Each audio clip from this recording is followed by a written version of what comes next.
Müəllimlərdən danışacağıq. Daha dəqiq desək, bölgələrdə, ucqar dağ kəndlərində bu missiyanı öz üzərinə götürən şərəfli peşə sahiblərindən təbii ki, şəhər məktəbləri ilə yanaşı onların da diqqət mərkəzində olmağa ehtiyacı var.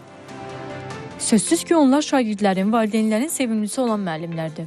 Onların içərisində təcrübəsi ilə digərlərinə örnək olanlar, ən ali mükafatlara layiq görülənlər var. Çağdaş Təhsil jurnalı da məhz belə müəllimlərin ölkədə tanınılması missiyasını həyata keçirir. Jurnal bu günədək onlar haqqında yüzlərlə məqalə dərc edib. Həmin məqalələr ən ucqar kənd məktəblərinə aparılır, müəllimləri motivasiya edir. Onların haqqında çox gözəl mövzulu məqalələr hazırlayırıq. Düz bizdə çoxdur. Onların adlarını saysaq, bizdə həddindən artıq çox müəllimlərin adlarını işlandırmışıq. Goranboy rayonundan da müəllimləri var, o cümlədən Bərdədən də müəllimlər var, Gəncədən də var, Şəmkirdən də müəllimlərindən var. Adları jurnala düşməyin də müsbət səhət odur ki, əlbəttə ki, biz onlar haqqında gözəl mövzulu məqalə hazırlayırıq, gözəl mövzulu yazılar hazırlayırıq. Eyni zamanda repetitor kimi fəaliyyət göstərən müəllimlər də diqqətdən kənarda qalmır. Layihə çərçivəsində şagirdlər arasında nüfuzu olan, bu sahədə ad qazanan repetitor müəllimlər də tanıdılır. Repetitor müəllimlərin 99%-i heç biri ad üçün, heç biri vəzifə üçün şagirdlərə dərs keçmirlər. Onların 99%-i hər biri mənə çox ürəklə, qürurla, gözləri dola-dola deyirlər ki, şagirdlərin